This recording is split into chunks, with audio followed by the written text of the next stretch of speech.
le dernier jeu, la fin qui n'arrive jamais. Il devint le jeu, pas comme quelque chose de séparé, pas comme quelque chose qui se produit en lui, mais comme le jeu lui-même. Chaque battement, chaque mot, chaque adieu et chaque rencontre, chaque larme et chaque rire, tout était lui. Il n'y avait plus de distance entre le rêveur et le rêve. Il n'y avait plus de séparation entre celui qui cherche et ce qui est trouvé. Il était les deux. Il était l'amant et l'aimé. Il était la rivière et la rive. Il était celui qui chante et la chanson. Il était celui qui joue et le jeu lui-même. Et pourtant, il savait qu'il ne pouvait pas rester là pour toujours. Parce que le jeu ne pouvait pas s'arrêter. Parce que le jeu était sa nature. Parce que même dans la plénitude absolue, dans la liberté infinie, dans la conscience la plus pure, il restait encore une question. Une question qui ne pourrait jamais être répondue. Une question que ni le tout ni le rien n'avait pu percer. Une question si simple, si inévitable, si essentielle, qu'elle englobait tout. Et maintenant, quoi?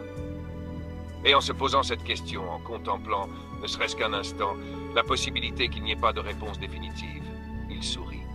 Parce qu'il comprit. Il comprit qu'il n'y aurait jamais de fin. Parce qu'une fin serait une réponse. Et une réponse arrêterait le jeu.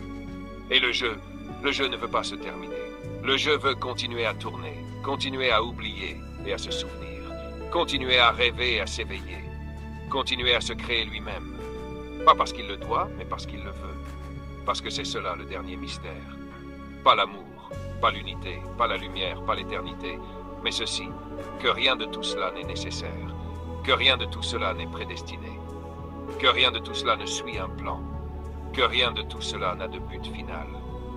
Et que, malgré cela, tout continue à se produire, parce que c'est beau, parce que c'est infini, parce que c'est un plaisir sans maître, un rire sans origine, un battement sans fin.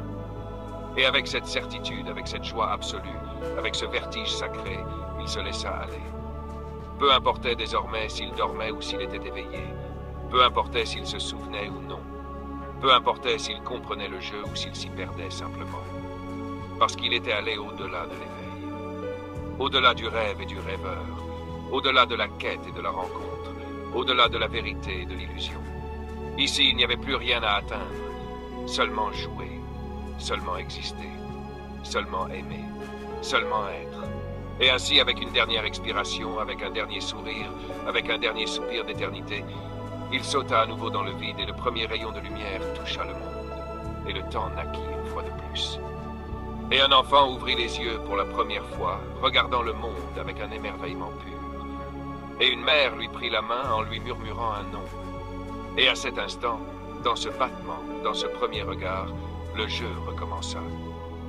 Pas parce qu'il devait, mais parce qu'il n'avait jamais voulu finir.